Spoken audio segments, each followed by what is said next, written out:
Donc c'est une politique qui a été lancée en 2013.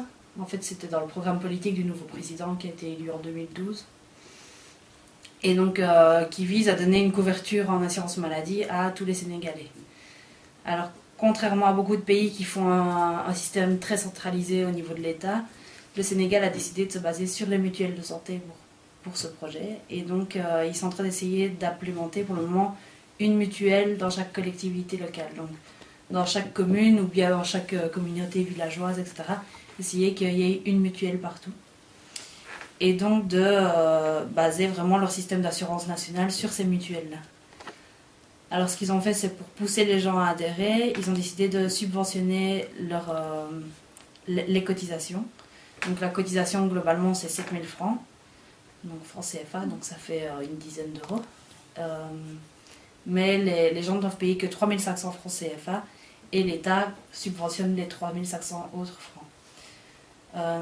Tout ça, ça concerne le secteur informel, parce qu'il faut savoir que dans la plupart des pays d'Afrique, en fait, dans les années 70, ils ont déjà mis en place des systèmes d'assurance maladie pour les fonctionnaires et pour le service privé. Donc, il y a cette question de pourquoi les gens ne cotisent pas pour la santé et de comment les pousser à adhérer à ce genre de système-là.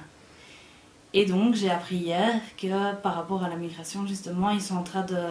Enfin, il paraît qu'au Sénégal, je suppose que vous avez des chiffres, les taux de remittances, l'argent qui est envoyé, sont super hauts. C'est un des pays où il y a le plus de remittances. C'est même 4 fois l'aide publique, je crois que j'ai entendu. Et du coup, ils sont en train de se demander s'ils ne pourraient pas canaliser cet argent pour que les migrants payent les cotisations mutuelles de leur famille. Quoi. Mais c'est clair qu'ici, leur projet, c'est déjà beaucoup de gratuité pour beaucoup de personnes, des subventions, donc c'est un budget pour l'État énorme. On n'est pas sûr qu'ils vont pouvoir tenir ce budget-là, etc. Donc ils ne peuvent pas encore donner des programmes de gratuité en plus, on ne sait déjà pas comment ils vont payer. Et donc c'est vraiment une solution qu'ils se sont dit qui serait plus ou moins facile à mettre en œuvre, ce serait de demander aux migrants de payer pour les mutuelles de leurs parents plutôt que pour des cartes de téléphone ou des choses comme ça. C'est reconnu dans plein de pays et même au niveau international que... c'est vraiment une barrière à l'accès aux soins. Il y a vraiment une barrière financière à l'accès aux soins. Donc, de toute façon, les migrants, peu importe de quelle façon ils vont le faire, ils peuvent aider à franchir cette barrière financière.